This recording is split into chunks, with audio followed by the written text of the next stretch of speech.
Hola, yo soy Carlos, soy el profesor de Statistics para el curso de la asignatura de Modelos Estadísticos en Psicología para Psicología de la UMU. Y antes de empezar con la primera clase os voy a explicar un poco cómo va a funcionar todo el curso. El curso está orientado a preparar toda la asignatura desde el principio. Así que si os apuntáis con tiempo, os servirá para toda la evaluación continua.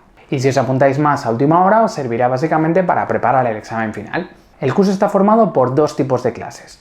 Las clases grabadas en vídeo, donde os explicaré todos los temas, el programa informático y resolveremos un modelo de examen, y una clase en directo final con Google Meet, poco antes del examen, donde se resolverán las últimas dudas y el examen del último año.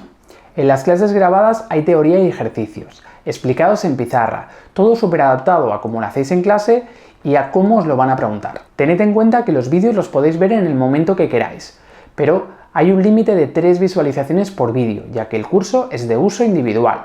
Las primeras clases del curso son gratis y están en YouTube. Después, para acceder al resto del curso, sí que tendréis que hacer la inscripción por la web. Además, cuando os apuntéis al curso, os enviamos un dossier en PDF, con todos los apuntes pasados a ordenador, con ejercicios, con pruebas de evaluación continua, con pantallazos y con los exámenes de los últimos años. Para seguir el curso es imprescindible tener el dossier al lado, ya que en los vídeos iré haciendo mención a la página y al ejercicio en el que estamos, que tendréis que ir rellenando. En el dossier lo tenéis absolutamente todo, no necesitáis nada adicional para poder sacaros la asignatura con nota. Por último, en la fecha de inicio abriremos un grupo de WhatsApp para poder seguir el curso hasta el examen, para resolver todas las dudas que tengáis, para elegir los horarios del directo o para cualquier cosa que me queráis preguntar. Y ahora sí, os dejo con la primera clase gratis del curso.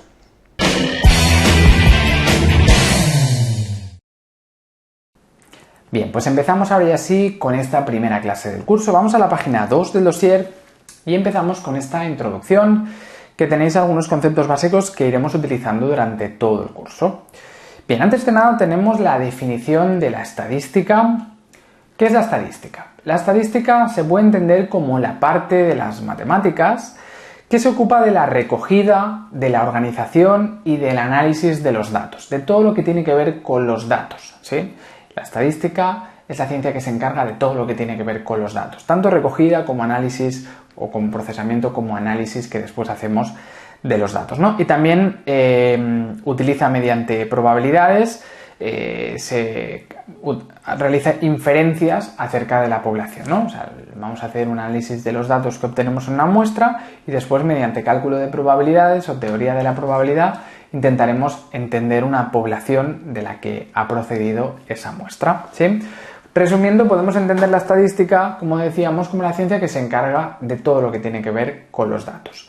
Y para entender que hay dos tipos de estadística, la estadística descriptiva y la estadística inferencial, vamos a hacernos un pequeño esquema en la pizarra sobre los conceptos de población y muestra, que son conceptos que van a ser muy importantes durante todo el curso y que tenemos que tener muy claros. Bien, entonces, la población es aquello que queremos conocer. Por ejemplo, imaginaros que quiero saber qué tal ha ido el examen de modelos. Pues la población sería todos los alumnos que han hecho el examen de modelos estadísticos en psicología, ¿no? Esa sería mi población. ¿Qué ocurre? Que son un montón de estudiantes, ¿no? Y yo no tengo recursos para acceder a todos los alumnos de modelos, ¿no? Así que la población me va a resultar ser desconocida. Es demasiado grande, no tengo recursos para acceder a toda la población, ¿no? Así que, ¿qué podemos hacer? Podemos coger una pequeña muestra. La muestra sería un grupito representativo de esa población, ¿sí? Por ejemplo, cogemos a 30 alumnos al azar, ¿sí? Y se supone que lo que obtengamos en la muestra va a ser parecido a lo de la población, ¿no? Yo no conozco toda la población, entonces cojo una muestra representativa, tengo 30 alumnos al azar y con esos 30 alumnos al azar pues puedo entender más o menos cómo ha ido ese examen de modelos, ¿sí?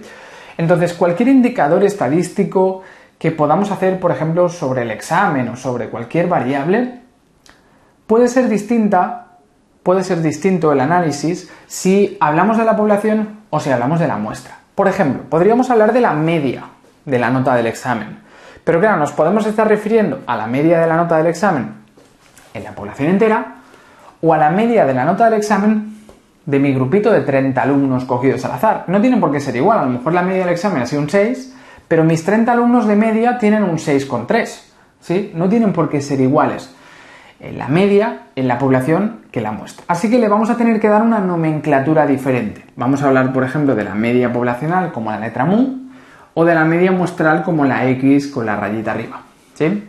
Media poblacional o media muestral.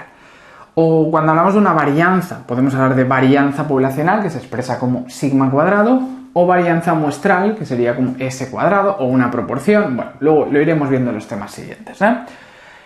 Pero que tengamos en cuenta que cualquier indicador estadístico, como hablamos de poblaciones y muestras, nos podríamos estar refiriendo o a población o a muestra. Cuando nos referimos a la población, hablamos de parámetros. Y cuando nos referimos a la muestra, hablamos de estadísticos. ¿Sí? Y el objetivo, como hemos comentado antes, es que yo quiero conocer la población, es mi objeto de estudio, pero no tengo recursos y solo tengo una muestra. Pero lo que me interesa es la población, así que lo que me interesa no es solo lo que está pasando aquí, sino que me interesa de aquí intentar con métodos probabilísticos entender lo que ocurre en toda la población entera. Ese proceso es el proceso que se llama la inferencia estadística. ¿Sí? El proceso de inferencia es ese proceso mediante, a partir de los estadísticos, intentaremos entender qué ocurre con los parámetros. ¿Sí? Proceso de inferencia estadística o estadística inferencial. ¿Sí? Y luego también tenemos que saber analizar los datos directamente de la muestra, ¿no? Porque si yo tengo un Excel de datos con no sé cuántas personas, con 30 y con un montón de variables, yo no voy a entender nada de lo que está pasando ahí. Necesitamos técnicas que nos ayuden a entender lo que está pasando en la muestra para después intentarlo extrapolar. De eso se encarga la estadística descriptiva. ¿Sí? De estudiar la muestra. Y esos son los dos tipos de estadística. La estadística descriptiva se encarga de resumir lo que ha pasado en la muestra, ¿sí? De resumir lo que ha pasado en la muestra, de analizar mediante estadísticos, mediante tablas, gráficos, ¿no? Todo lo que tiene que ver con resumir la información de la muestra. Y la estadística inferencial consiste en, a partir de lo de la muestra, intentar extrapolar los resultados a la población. Esas son las dos grandes ramas de la estadística. Y es de lo que va un poco toda la asignatura.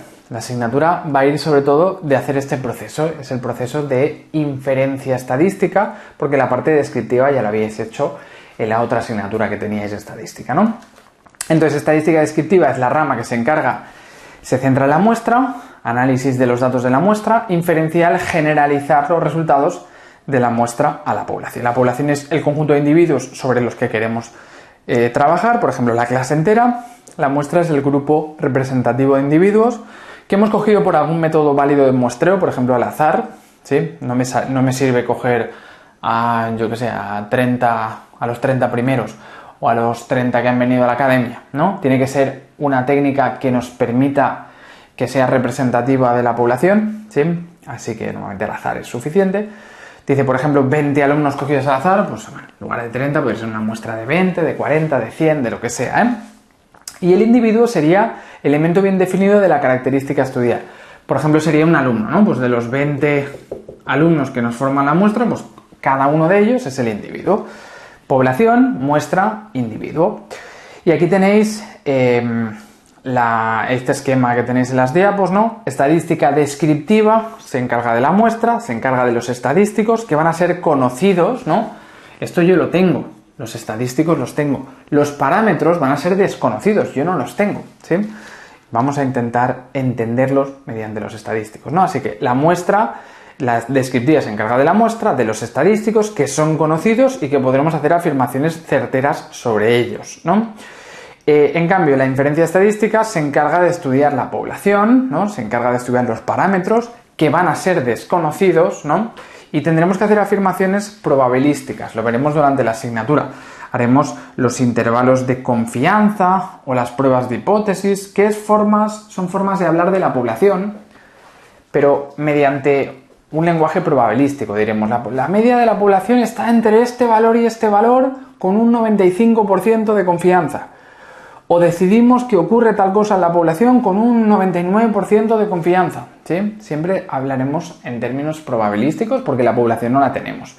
Así que mediante la muestra podremos hacer afirmaciones, pero que no serán 100% seguras, sino con un porcentaje de seguridad, ¿no? Sobre la población. Y de eso se encargará la inferencia estadística. Bien, pues hecha esta pequeña introducción sobre los conceptos básicos de la asignatura, toda la asignatura va a ir de esto, de inferencia estadística, ¿sí? Ahora tendremos bueno, de la población, la muestra, tendremos ahora unos primeros temas un poco introductorios y después serán las diferentes técnicas para hacer estadística inferencial. Bien, vamos a la página 3 y empezamos con el segundo tema de las distribuciones de probabilidad continuas. Hemos dicho que cuando tengamos la muestra e intentemos conocer la población entera, trabajaremos con probabilidad.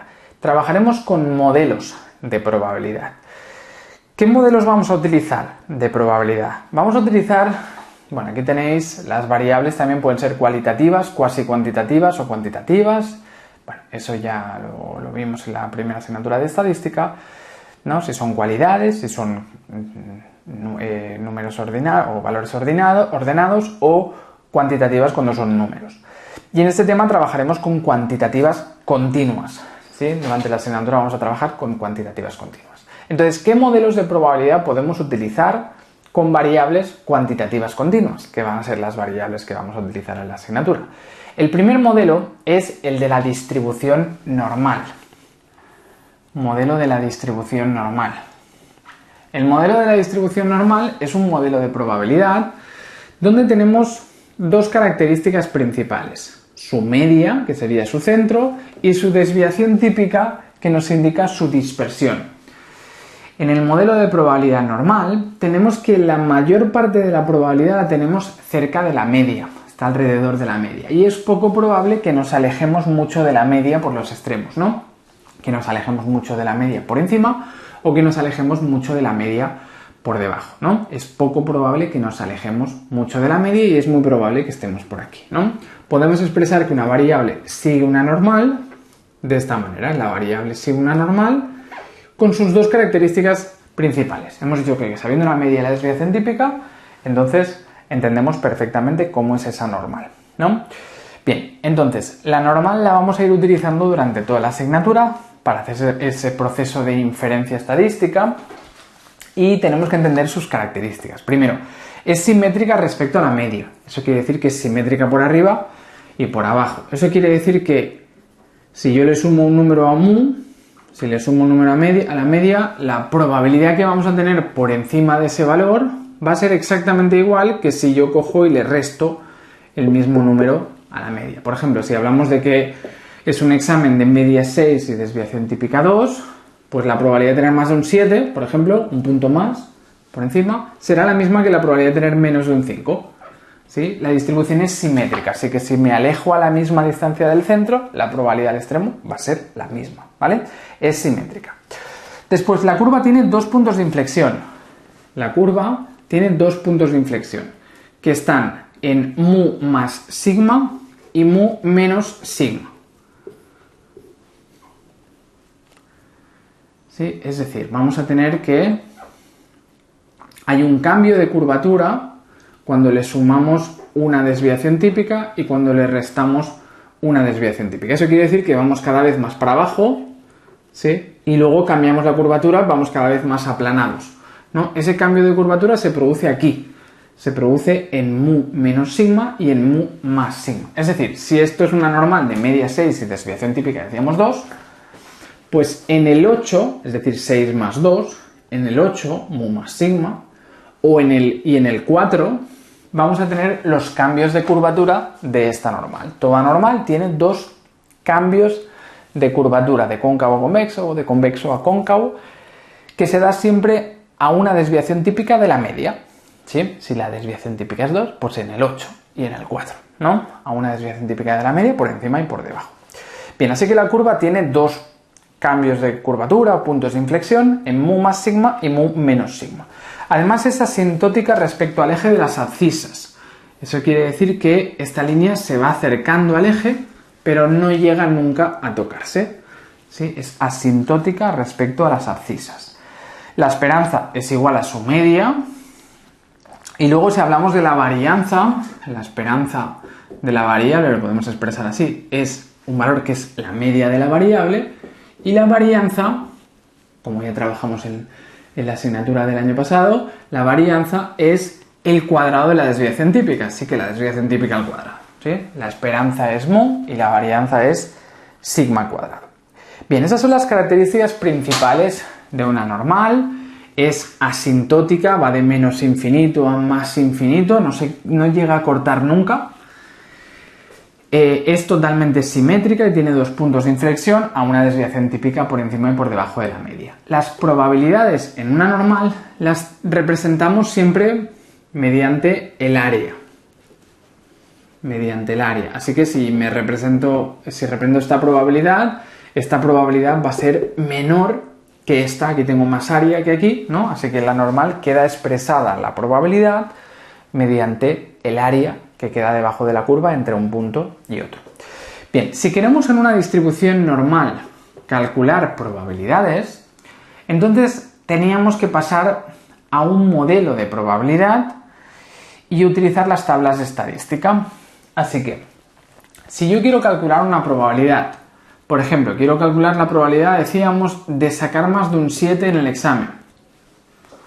Si yo quiero calcular esta probabilidad, este sería el valor X del estudio, sería algo complicado de entrada, porque hemos dicho que la probabilidad es el área debajo de la curva, así que en matemáticas el área sería hacer la integral de la función entre este punto y el más infinito, sería un cálculo complicadísimo. Como el cálculo en sí es muy complicado, podemos utilizar las tablas de estadística.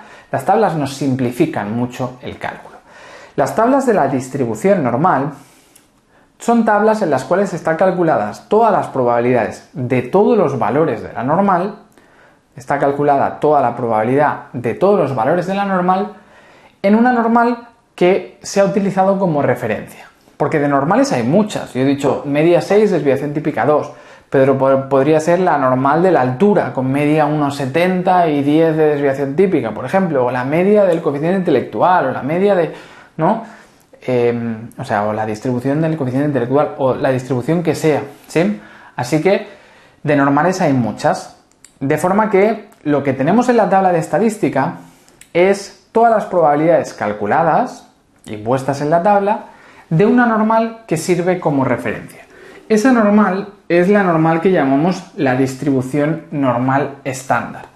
La distribución normal estándar le llamamos la Z, la distribución normal estándar, que es una normal muy sencilla, una normal que tiene media 0 y desviación típica 1.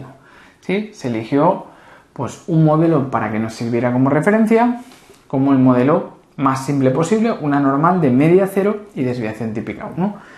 La puntuación en esa normal estándar o normal típica es lo que llamamos la puntuación Z, ¿sí? Así que tendremos, cuando queramos calcular probabilidades, vamos a tener dos normales.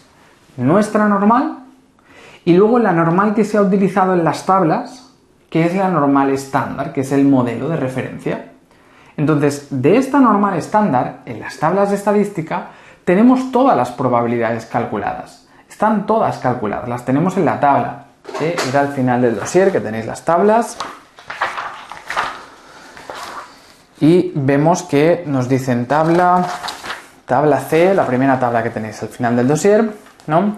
Es la normal estandarizada, ¿sí? Donde tenemos las probabilidades acumuladas de todos los valores negativos y luego las probabilidades acumuladas de todos los positivos. Así que tengo la probabilidad de menos 2 o menos, de menos 1,5 o menos, de menos 1 o menos, de menos 0,9 o menos, luego de más 1 o menos, ¿no? Tengo todas las probabilidades en esa tabla. Así que no voy a tener que hacer cálculos de probabilidades porque las tengo en la tabla. Pero claro, si yo quiero calcular la probabilidad de tener más de un 7 en este examen, yo no estoy hablando de la normal estándar. Y el 7 no lo voy a encontrar en la tabla. ¿Sí? Porque la tabla me habla de esta normal. Así que, ¿qué vamos a tener que hacer? Vamos a tener que coger esta puntuación y la vamos a estandarizar. Es decir, la vamos a pasar a la normal estándar. La vamos a tener que estandarizar o pasar a la normal estándar. Para hacerlo, lo que vamos a utilizar es una fórmula que es esta de aquí, el valor menos la media entre la desviación típica, que no es más que una fórmula para transformar esto en esto. ¿Cuál es la puntuación equivalente en la normal estándar para que podamos utilizar las tablas? ¿Cuál es el valor de estudio en este caso? Es el 7. Yo quiero trabajar con el número 7, ¿no? El 7. Y nuestra normal tenía media 6 y desviación típica 2. Así que sería 1 entre 2, sería 0,5. Es decir, una puntuación 7 en esta normal de media 6 y desviación típica 2 es equivalente a una puntuación de 0,5 en la normal estándar. ¿Sí? La puntuación de 7 es equivalente a 0,5 en la distribución normal estándar. ¿Sí? Ya tengo la puntuación transformada. A ver, me ha quedado un poco rara esta normal. Ya tengo la puntuación transformada. Y la probabilidad de más de 0,5, aunque en el dibujo no me ha quedado muy igual, la probabilidad de más de 0,5 es equivalente a la probabilidad de que la x sea mayor de 7. Así que ahora yo puedo ir a la tabla a buscar esa probabilidad. Busco el 0,5 en la tabla. Tenemos una tabla primero de los negativos. Este es un valor positivo. Así que nos vamos a los positivos, la segunda tabla, la siguiente página. Y buscamos el 0,5. 0,50. ¿Sí? La normal tiene... la tabla de la normal tiene dos decimales. Así que hay que buscar 0,5, fila 0,5, y la columna será la de 0, porque es 0,50. ¿Sí? Así que la unidad y el primer decimal lo tenemos en la fila y el segundo decimal será la columna que elijamos, en este caso el 0. Bien, así que 0,50, si lo buscamos aquí, nos da una probabilidad de 0,6915. 0,6915, esa probabilidad de 0,6915 es la probabilidad acumulada como nos sale en el dibujo de la tabla, ¿no? De la página anterior. Así que no es la probabilidad que estamos buscando. Yo lo que estoy buscando es la probabilidad por el lado derecho, ¿sí? Así que en ese caso lo restaríamos a 1 y nos quedaría pues 0,3085, ¿no? ¿Sí? Esa sería la probabilidad que estamos buscando. Os lo pongo como ejemplo, ahora haremos un par de ejemplos que tenéis aquí, que no sé cuáles os he puesto. Sí, es solo para que entendamos este concepto de la normal estandarizada. ¿Sí? Ya tendríamos la probabilidad. La probabilidad de sacar en el examen más de un 7 es equivalente a la probabilidad de que la z sea mayor de 0,5. Y la probabilidad de que la z sea mayor de 0,5 ha sido 1 menos 0,6915, porque la tabla nos daba la probabilidad acumulada y yo quería la probabilidad de la derecha. Es decir, es 0,3085. ¿Sí? Para hacer cálculos con la normal tenemos que hacer siempre esto. Tendremos nuestra normal y nos preguntarán por la probabilidad de que nos salga un determinado valor. Entonces, esa puntuación la vamos a tener que pasar a una normal estándar, es decir, a una normal de media 0 y desviación típica 1. Lo transformaremos con la fórmula y una vez tengamos la puntuación z equivalente, buscaremos en la tabla de estadística ese valor con la unidad del primer decimal en la fila y el segundo decimal en la columna. Una vez tengamos el valor encontrado en la tabla, nos devolverá la probabilidad acumulada. Si yo lo que quiero es la probabilidad por la izquierda del valor, pues ya será esa. Pero si quiero la probabilidad por la derecha del valor, entonces habría que restarlo a 1. Por tanto, sería 1 menos lo que me ha dado la tabla, pues esta sería la probabilidad. ¿De acuerdo? Así que vamos a hacer siempre ese proceso. Vamos a apuntárnoslo aquí. El proceso va a ser siempre que vamos a partir de que tenemos un valor x, de ahí lo vamos a pasar a z con la fórmula. Y una vez lo tenemos en z, con la tabla, vamos a conseguir su correspondiente probabilidad. Y la fórmula siempre va a ser el valor menos la media entre la desviación típica, ¿vale? La fórmula para estandarizar la puntuación, ¿vale? Para tener la normal estandarizada. Vamos a hacer los ejemplos que tenéis en el dossier. Dice, las calificaciones que van entre 0 y 100 de los alumnos del grado de psicología de segundo curso se distribuyen como una normal de media 60 y desviación estándar de 15. ¿Vale? Tenemos una distribución normal con media 60 y desviación estándar de 15. ¿Vale? Dice, ¿qué proporción de estudiantes obtiene una calificación de más de 80? Y nos preguntan por la probabilidad de que tengamos más de 80 en la calificación de la asignatura. Venga, ¿cómo lo resolvemos esto? De la misma manera que hemos visto el ejemplo de antes de la pizarra.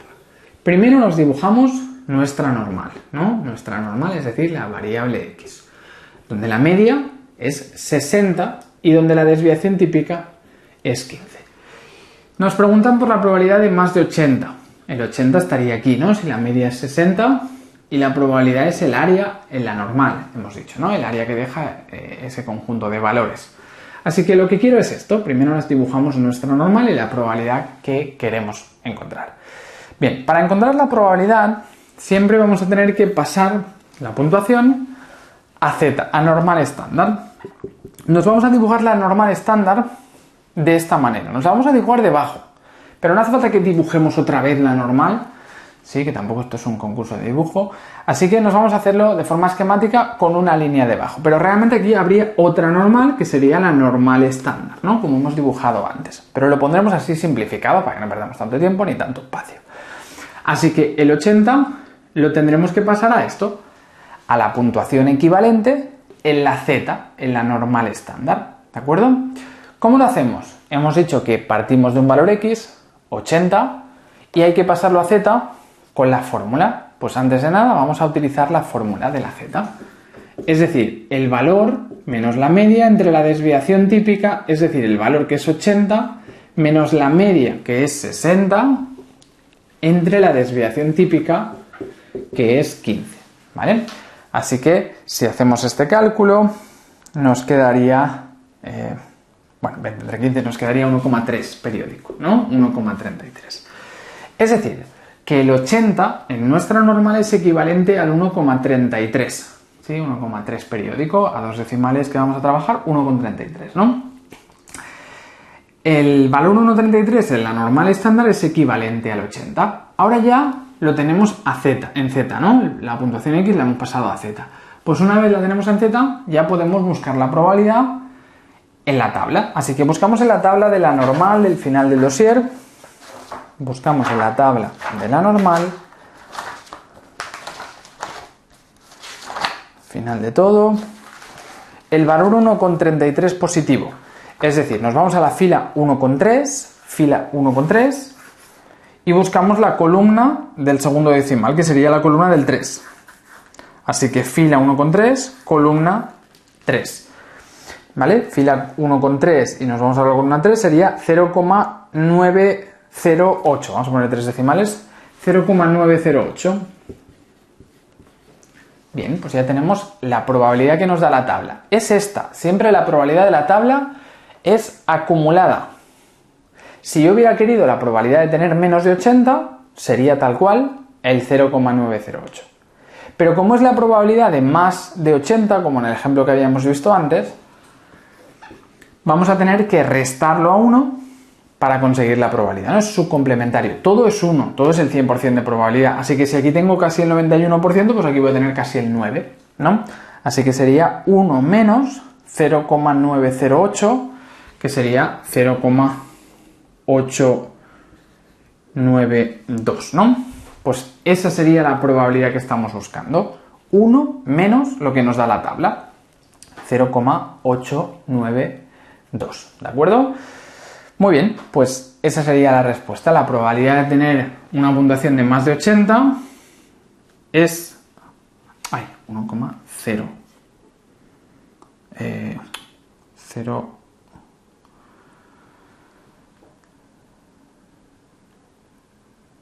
0,92. ¿Vale? No me lía yo. Sería 0,092.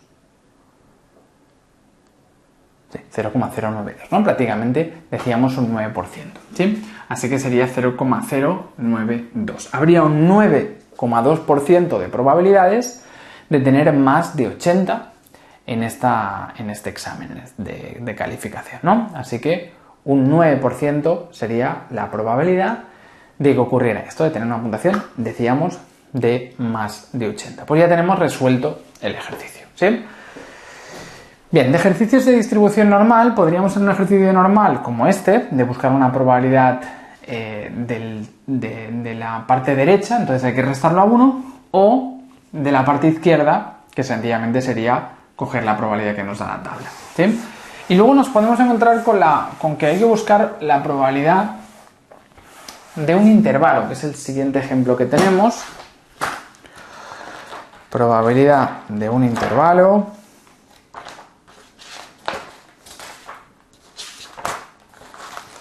Dice ahora, ¿qué proporción de estudiantes obtiene una calificación entre el 80 y el 90? Proporción de estudiantes que están entre el 80 y el 90. Así que si esto era 60 y 15, ahora me preguntan por la probabilidad de estar entre 80 y 90. ¿Sí? Siguiente pregunta, el apartado decíamos B, es la probabilidad de que nuestra puntuación esté entre el 80 y el 90. Bien, entonces, ¿cómo resolvemos esta probabilidad? Si nos preguntan por la probabilidad de un intervalo, vamos a tener que hacer lo siguiente. Es la misma lógica de antes. Para calcular cualquier probabilidad siempre hay que pasar a z, así que lo primero va a ser pasar nuestra puntuación a z, a normal estándar, sacar el 80 y el 90, cuál es su z equivalente. El 80 lo hemos visto antes, era el 1,33, ¿no? No hace falta que lo volvamos a buscar. Y el 90 lo tendremos que calcular, ¿sí? Sería el valor menos la media entre la desviación típica, es decir, sería 90 menos 60 entre 15, son 30 entre 15, son 2, ¿no? Por tanto, sería 2 la puntuación z. Una vez tenemos los dos valores pasados a z, cuando los busquemos en la tabla, ¿qué nos va a devolver la tabla? La probabilidad acumulada, ¿no? Es decir, nos va a devolver la probabilidad acumulada del 1,33 y la probabilidad acumulada del 2. ¿De acuerdo? Nos va a devolver la probabilidad acumulada. Entonces, a partir de aquí, si queremos resolver la probabilidad del intervalo, ¿sí? Pues sería trabajar con lo siguiente. Calcularemos la probabilidad, ¿no? Si quiero calcular el intervalo, yo voy a hacer lo siguiente. Voy a calcular la probabilidad de menos de 90, que es toda esta, y le voy a restar la probabilidad de menos de 80. Si yo hago eso, ¿qué me queda? El espacio entre los dos. Así que vamos a restar las dos probabilidades. Cuando nos pidan la probabilidad de un intervalo, tendremos que restar las dos probabilidades. En 1,33 lo hemos calculado antes, lo hemos buscado antes. Ya no me acuerdo. Bueno, vamos a buscarlo en la tabla. Era 0,9... A ver, 1,33... 0,908 y después el valor 2 sería el 2,00, es decir, buscamos el 2,0 como fila y el 0 como columna. 2,00 sería 0,977. Bien, pues ya tenemos las dos probabilidades sacadas de la tabla. El 1,33 tendría una probabilidad acumulada de 0,908 y el 2 tendría una probabilidad acumulada de 0,977. Por tanto, la probabilidad de estar entre los dos valores, sería sencillamente la diferencia, ¿no? Hacemos 0,977 menos 0,908 menos 0,908 sería 0,069. Pues esa es la probabilidad de estar entre el 80 y el 90. Habría un 6,9%, casi un 7% de probabilidades de tener una nota entre el 80 y el 90. ¿De acuerdo? Muy bien, pues esa sería la resolución de este segundo apartado. 0,069. Bueno, esto de la normal lo tenéis un poco de repaso y luego esto lo vamos a ir aplicando a las distribuciones muestrales y a las pruebas de hipótesis, así que os he puesto solo dos ejemplos muy sencillitos para recordar cómo se hacía y luego lo vamos a ir aplicando a los temas siguientes, ¿sí? Así que haremos más ejercicios pero ya aplicados a los diferentes temas, porque tampoco os van a preguntar un ejercicio como este de la normal, sino que os hablarán de un ejercicio de muestral o de una prueba de hipótesis. Así que esto lo haremos ya aplicado a los temas de estadística inferencial. Esto solo es una pequeña introducción o recordatorio de la distribución normal, ¿no? Bien, entonces, ya hemos recordado cómo iba la distribución normal y la normal estándar, ¿no? Bien, y luego durante la asignatura vamos a ir utilizando otros modelos de probabilidad. Utilizaremos modelos de probabilidad como la distribución chi cuadrado o la distribución t de Student o la distribución f de Snedeker, ¿sí? Vamos a trabajar básicamente durante la asignatura con estos 4 modelos de probabilidad, que son los que tenemos las tablas de los que tenemos las tablas al final, ¿sí? Que son chi cuadrado, t-student y f de Snedeker. Entonces, la chi cuadrado, estos tres modelos de probabilidad son modelos que nos aparecen cuando trabajamos con variables normales, pero que les hacemos alguna modificación. Es decir, son distribuciones derivadas de la normal. ¿Sí? Son distribuciones derivadas de la normal. Por ejemplo, la chi cuadrado es una distribución que aparece cuando hacemos una suma de normales al cuadrado. Cuando tengo una variable normal al cuadrado y la sumo varias veces, y esto ocurre, por ejemplo, cuando trabajamos con una varianza en una muestra, porque son todo la varianza es una variable que está al cuadrado, ¿no? Y en una muestra tenemos pues, todo de valores, ¿sí? Así que cuando tenemos una suma de normales al cuadrado,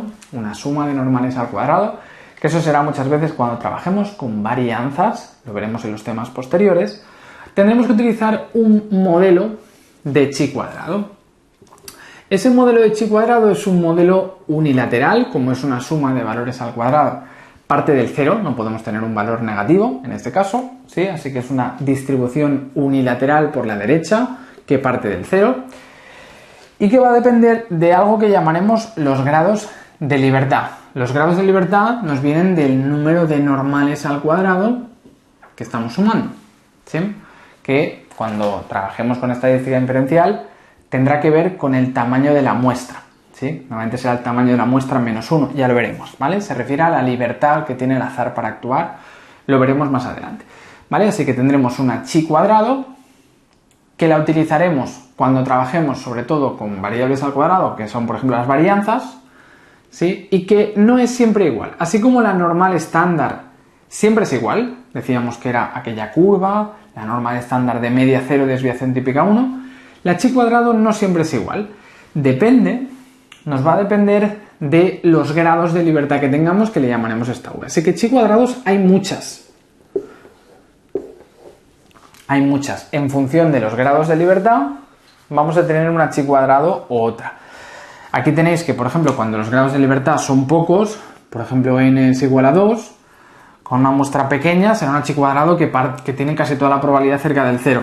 En cambio, cuando la muestra es grande, como de 20, pues entonces será una chi cuadrado que ya estará más tirada para allá, ¿no? Así que a medida que aumente la muestra, que es lo que nos determinará los grados de libertad, la chi cuadrado se va alejando del 0, pero siempre parte del 0. Bueno, por tanto, distribución de chi cuadrado de Pearson. Viene de una suma de normales al cuadrado y tiene esas características. Es asimétrica y cambia en función de sus grados de libertad, ¿no? Parte del 0 y es asintótica por la derecha. Y tiene como esperanza matemática los grados de libertad, ¿sí? O sea que cuanto más, la esperanza es su centro, ¿no? Como si dijéramos, cuanto mayor sean los grados de libertad, más se aleja del 0. Viene a decir esto, ¿no? La esperanza es sus grados de libertad y la varianza es el doble de sus grados de libertad. Bien, eso sería la distribución de chi cuadrado. Ya os digo que la utilizaremos en algunos casos en concreto. Luego tenemos la distribución t de Student. La distribución t de Student con v grados de libertad, también tiene grados de libertad. Es un modelo de probabilidad muy parecido a la normal estándar. Es decir, partirá del C, es una distribución campaniforme centrada en el 0, ¿sí? Que también es infinita en sus extremos, podemos tener negativos y positivos. Se parece mucho a la normal estándar, pero no tiene desviación típica 1, como la normal estándar, sino que su desviación típica depende de los grados de libertad. Así que con pocos grados de libertad, tenéis aquí por ejemplo n igual a 1, será una normal estándar estirada, con mayor dispersión que 1, ¿no? A medida que aumenten los grados de libertad, cada vez se acercará más a la normal estándar.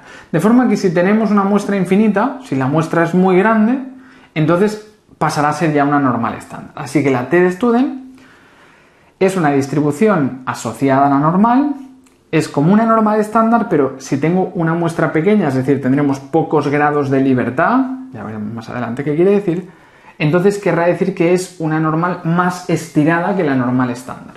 Y a medida que aumente el tamaño de la muestra, los grados de libertad, se va concentrando la distribución y cada vez se parece más a la normal estándar, hasta que al final, si la muestra fuera infinita, tendría desviación típica 1, es decir, pasaría a ser una normal estándar. Con muestra grande, la t con muestra grande acaba siendo una z, ¿sí? Si la muestra es muy grande. A veces varía el concepto de qué es muy grande, pero vamos a decir, si la muestra tiende a infinito, acaba siendo una distribución z. ¿De dónde se calcula la distribución t? Pues matemáticamente viene de una z y de una relación con una chi cuadrado con v grados de libertad entre sus grados de libertad. Matemáticamente viene de esta expresión, aunque esto no lo vamos a utilizar directamente, pero bueno, matemáticamente la curva saldría de hacer esta operación, ¿de acuerdo? Porque también viene de una muestra, así que la muestra nos daría las normales al cuadrado, etc. La distribución t, así como la chi cuadrado la vamos a ir utilizando con varianzas, la distribución t la vamos a utilizar con ejercicios de medias. Con ejercicios de medias cuando tenemos varianza desconocida. Es decir, cuando trabajamos con una muestra y hablamos de inferencia sobre una media. ¿Sí? Así que si esto es para inferencia sobre una varianza, esto será para inferencia sobre una media, ¿sí? Con varianza desconocida. Bien, entonces, tenéis aquí las características. Es simétrica pero más dispersa que una normal estándar, aunque se le aproxima a medida que aumenta los grados de libertad, lo que comentábamos ahora, y se usa cuando trabajamos con medias con sigma desconocida, con desviación típica desconocida. Lo veremos después cuando trabajemos con medias. Es asintótica respecto al eje de las abscisas, es decir, nunca se llega a tocar, ¿no? La esperanza matemática es cero, como la z, y su varianza depende de los grados de libertad. Así como su esperanza es cero, su varianza depende de los grados de libertad, es decir, sería v entre v menos 1. V menos 2, perdón. ¿Sí? Esa sería la distribución t. Y por último tenemos la distribución f. La distribución f es un modelo de probabilidad que se genera cuando hablamos de una relación de dos chi cuadrados entre sus grados de libertad. Es decir, la distribución f va a tener dos grados de libertad, de numerador y de denominador, y sale de dividir una chi cuadrado con unos grados de libertad entre sus grados de libertad, entre otra chi cuadrado con sus grados de libertad. V2 y V2. ¿Sí? Una chi cuadrado con V2 grados de libertad y entre V2. Bien, entonces, es una distribución que vuelve a ser asimétrica y parte del cero, ¿sí? Así que tendremos una distribución pues también asimétrica hacia la derecha y que tiene grados de libertad. Esta ya es muy compleja, hay muchísimas porque tendremos grados de libertad de numerador y de denominador, ¿sí? Así que bueno, sería un modelo de probabilidad ya más complejo porque tiene dos dimensiones, grado de libertad de numerador y de denominador. La distribución f la vamos a utilizar cuando dividimos dos chi cuadrados. Hemos dicho que las chi cuadrados las utilizamos en el caso de las varianzas. Así que cuando hagamos ejercicios de relación de varianzas, división de dos varianzas, cuando queramos hacer inferencia sobre división de dos varianzas, lo haremos más adelante, utilizaremos este modelo f. ¿Sí? Bien, ¿y qué características tiene? Pues que es asimétrica, que cambia en función de los grados de libertad V1 y V2, ¿no? Que parte del cero y es asintótica por la derecha, y que es recíproca en sus grados de libertad. Eso quiere decir que la f, esto es algo que nos servirá cuando lo busquemos en la tabla, la f con V1 y V2 grados de libertad, que deja 1 menos p de probabilidad acumulada, esto quiere decir la probabilidad que nos queda por la izquierda, es equivalente a la inversa de la f que deja p de probabilidad acumulada con los grados de libertad invertidos, V2 y V1. ¿Vale? Esto quiere decir la f que con grados de libertad V1 y V2 deja una probabilidad de 1 menos p acumulada, que es la que nos dará la tabla, es equivalente a la inversa 1 entre la f con los grados de libertad contrarios que deja p de probabilidad acumulada. Esta expresión la tenemos aquí porque porque puede ser que en algún caso no encontremos el valor en la tabla que buscamos y tenemos este recurso para encontrarlo. Lo haremos más adelante, cuando hagamos algún ejercicio en el que buscamos un valor f que no encontramos en la tabla. De momento solo os doy la expresión y lo miraremos más adelante para que entendáis el sentido que tiene, ¿eh? Bien, y en una distribución f, pues que sepamos la esperanza y la varianza. La esperanza es v2 entre v2 menos 2 y la varianza saldría de un cálculo que tampoco os tenéis que saber, lo tenéis aquí, ¿no? De 2 v2 al cuadrado por v1 más v2 menos 2 entre... Bueno, es un cálculo, ¿vale? Así que la distribución f sería esta. Vale, entonces, son modelos de probabilidad que vamos a ir utilizando en los temas siguientes, así que solo es una introducción esto y lo iremos ampliando un poco a medida que lo vayamos aplicando a los temas siguientes. Así que vamos a utilizar 4 modelos de probabilidad. La normal estándar, la Z, la utilizaremos, pues por ejemplo, en algunos ejercicios de medias o de proporciones, ¿vale? En proporciones lo vamos a utilizar siempre y en medias a veces, ¿vale? Vamos a utilizar ese modelo de probabilidad con medias o con proporciones. Lo veremos más adelante.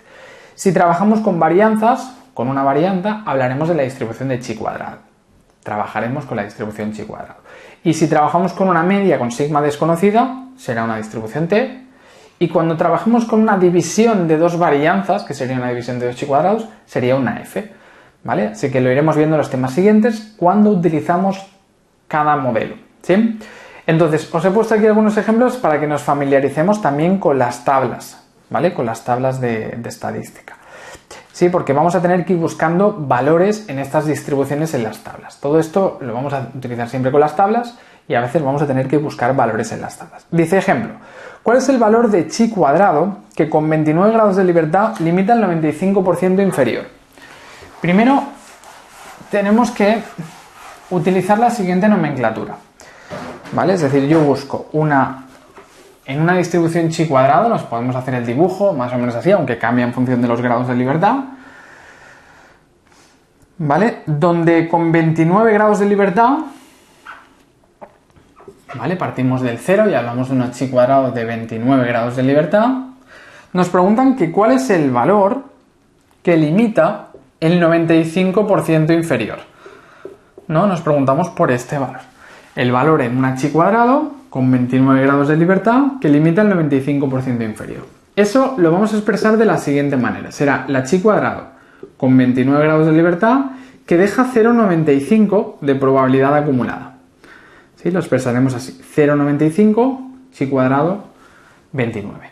¿Cuál sería este valor? Pues para eso lo buscaremos en la tabla. Nos vamos al final del dossier, que tenemos las tablas de estadística, y después de la tabla de la normal tenemos la tabla de la testudent, tabla E, y después la tabla 3 esta que nos hablan de la chi cuadrado de Pearson, ¿sí? Así que cogeremos la tabla de la chi cuadrado, esta que pone tabla 3, y nos vamos a la fila 29 grados de libertad, ¿sí? Este valor lo encontraremos en la tabla de la siguiente manera. Fila 29 grados de libertad y la columna es la probabilidad acumulada. Sería el 0,95. Así que fila 29, la tabla, fila 29, columna 95. Y nos daría un valor de 42,557. ¿Sí? Así que la chi cuadrado con 29 grados de libertad que deja 0,95 es 42,557. Pues este es el valor que estábamos buscando, 42,557. ¿Vale? Pues la respuesta a la primera pregunta sería esa. Y nos dicen, y nos dicen ahora, ¿y cuál es el valor t que con 10 grados de libertad recoge el 99% central? ¿Y cómo se expresa? ¿Vale? Ahora en la primera pregunta dice, ¿cuál es el valor chi cuadrado con 29 grados de libertad que deja el 95% inferior? Pues hemos dicho que el 42,557. Dice, ¿y qué varianza tiene la distribución? ¿Cuál es la varianza en una chi cuadrado? La varianza decíamos que era 2 por v, ¿no? Así que sería 2 por 29, es decir, sería 58. La varianza es 58, ¿vale? Venga, segunda pregunta. Dice, ¿y cuál es el valor t que con 10 grados de libertad recoge el 99% central? Ahora nos pasamos al modelo de la t-student. La t hemos dicho que era bilateral, ¿no? Centrada en 0, aunque ahora no tiene desviación 1. Nos dicen que tenemos 10 grados de libertad, os lo expresamos así, t con 10 grados de libertad. Y nos dice que cuáles son los valores t, cuál es el valor t que recoge el 99% central. ¿Cuáles son los valores de la t que nos recogen el 99% central? ¿Cuáles son estos dos valores? Venga, ¿cómo lo expresaríamos esto? Habrá que buscar dos valores. Este valor de aquí, ¿cuál será? Si dejamos el 99% central nos queda un 1%, ¿no? Que repartido a cada lado nos quedaría un 0,5% por la izquierda. Este valor sería el valor t que deja un 0,5%, es decir, un 0,005 por la izquierda y que tiene 10 grados de libertad, ¿no? ¿Vale? Este valor es el que deja el 0,005, el 0,5%, ¿no? Es decir, si esto es un 99%, aquí nos queda el 0,5% y aquí el otro 0,5%, ¿no? Así que este valor es el valor t que con 10 grados deja 0,005 de probabilidad acumulada. Y este es el valor t que con 10 grados deja ¿cuánto acumulado? 0,005 a la derecha y por tanto 1 menos 0,005 a la izquierda, es decir, 99,5%, es decir, 0,995. Sí, este es el valor que deja el 0,995 por la izquierda, ¿no? El 0,995 acumulado. ¿Vale? Así que tenemos que buscar estos dos valores, 0,005 en una t de 10 grados de libertad, el valor t que con 10 grados deja 0,005 a la izquierda, y el valor t que con 10 grados de libertad deja 0,995 a la izquierda, ¿no? Lo buscamos en la tabla. Buscamos en la tabla el valor t, que con 10 grados deja 0,995. Nos vamos a la tabla de la t, del final del dossier, y en la fila 10, que son 10 grados de libertad, buscamos la probabilidad de 0,995, que es la última columna, ¿no? Así que cogemos la fila 10. Bueno, el primer valor, vamos a empezar con este. Bueno, vamos a coger este. Si os fijáis, en la tabla de la t, ¿no? En la tabla de la t, si nos fijamos, no nos dan el valor que deja 0,005. Pero este sí, ¿no? El valor que deja 0,995 acumulado. Así que nos vamos a la fila 10 grados de libertad y buscamos la columna 0,995. Y ese valor es este. Es el 3,169. Este valor, por tanto, es el 3,169. Así que, ¿cuánto va a ser este valor? No nos sale en la tabla porque no es necesario, porque la distribución t es simétrica. Así que el valor simétrico al otro lado será el mismo valor, pero negativo, sería el menos 3,169. Así que los dos valores que estaba buscando son estos, menos 3,169 y 3,169. ¿Vale? En la tabla de la t solo nos salen las t's positivas, las de la derecha. ¿Por qué? Porque las del otro lado son iguales, pero son negativas, ¿vale? Así que no es necesario que tengamos una tabla t con los negativos como en la distribución normal estándar, sino que buscaríamos el que deja esa probabilidad hacia el otro lado y le damos el valor negativo si es que fuera por la izquierda. ¿Sí? Así que los dos valores que buscamos son estos, menos 3,169 y más 3,169. Muy bien. Vale. Y luego ya por último, volvemos al dossier, a la página 4. Dice, ¿cuál es la f que con 9 y 13 grados de libertad limita al 90% inferior? Ahora estamos hablando de una distribución f que es de tipo unilateral por la derecha, siempre nos la vamos a dibujar más o menos así, y hablamos de una f de 9 grados de libertad y 13, de 9 de numerador y 13 de denominador, ¿no? Y nos dicen, ¿cuál es ese valor f que nos limita al 90% inferior, ¿no? ¿Cuál es este valor f Si esto es 0, ¿cuál es el valor f que nos limita el 90% inferior? ¿Y cuál sería su esperanza y su varianza? Bien, pues este valor, ¿cuál sería? Sería la f que con grados de libertad 9 y 13 nos limita el 0,90 por la izquierda, ¿no? Este valor es el que deja 0,90 a la izquierda en una f de 9 y 13. Lo buscamos en la tabla.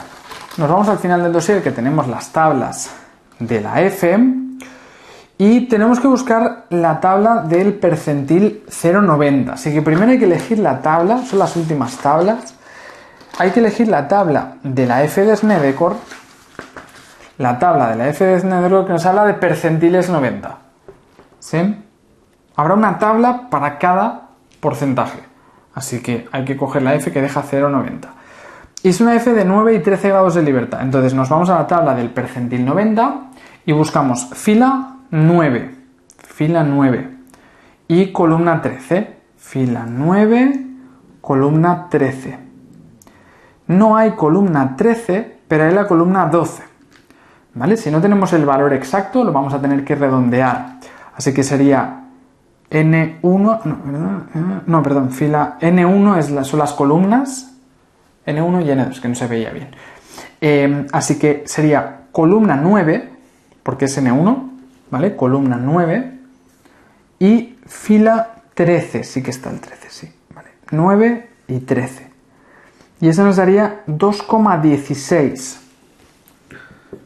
2,16. Así que la f que deja un 0,90 acumulado y que tiene 9, columna 9, 9 grados de numerador y 13 de denominador es el 2,16. Pues ese sería el valor que estamos buscando. El 2,16 sería este número.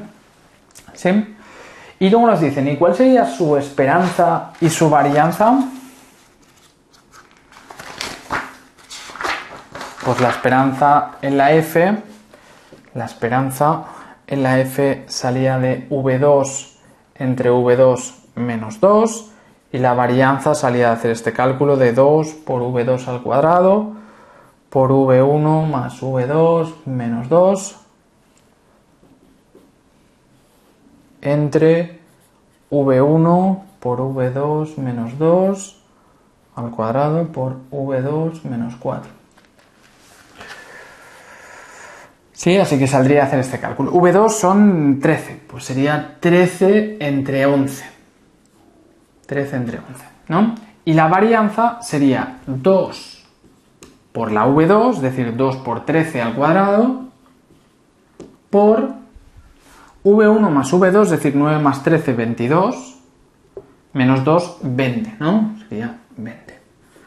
¿Sí? 2 por V2 al cuadrado, es decir, 2 por 13 al cuadrado, por V1 más V2 menos 2, es decir, 9 más 13 menos 2, es decir, 22 menos 2, 20, entre la V1, que es 9, por V2 menos 2, que hemos dicho que son 11, 13 menos 2, 11, al cuadrado, y por V2 menos 4, por V2 menos 4, es decir, 13 menos 4, 9, por V2 menos 4.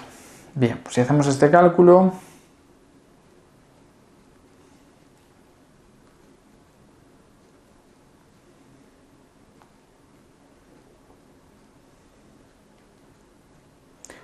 nos quedaría 0,69. Pues esa sería la varianza de esta distribución, ¿de acuerdo? Bien, pues ya tenemos este ejercicio hecho de búsqueda en las tablas. Esto es más que nada para que sepamos buscar en la tabla. Eso es lo que os van a pedir de las distribuciones, sobre todo que sepáis encontrar estos valores en las tablas. El valor chi cuadrado que deja el 95% acumulado, el valor t que deja el 99% central, el valor f que deja el 90% acumulado, ¿no? Es lo que nos va a ir apareciendo en los siguientes temas de cómo localizar valores en estas distribuciones. Así que las distribuciones en sí son algo complejo, pero básicamente tenéis que entender un poco cuándo se utiliza cada distribución, que lo iremos repasando en los temas siguientes, y saber buscarlas en las tablas, los valores críticos que llamaremos, ¿vale? Los valores que dejan determinadas probabilidades. Bien, pues esto es todo por este segundo tema. Venga, esto es todo por este segundo tema y vamos a dejarlo aquí por este primer vídeo. Ya hemos visto la introducción y las distribuciones y en el próximo vídeo vamos a empezar ya con el tema de la inferencia estadística y las distribuciones muestrales. Muy bien. Venga, pues lo dejamos aquí y nada, nos vemos en el próximo vídeo.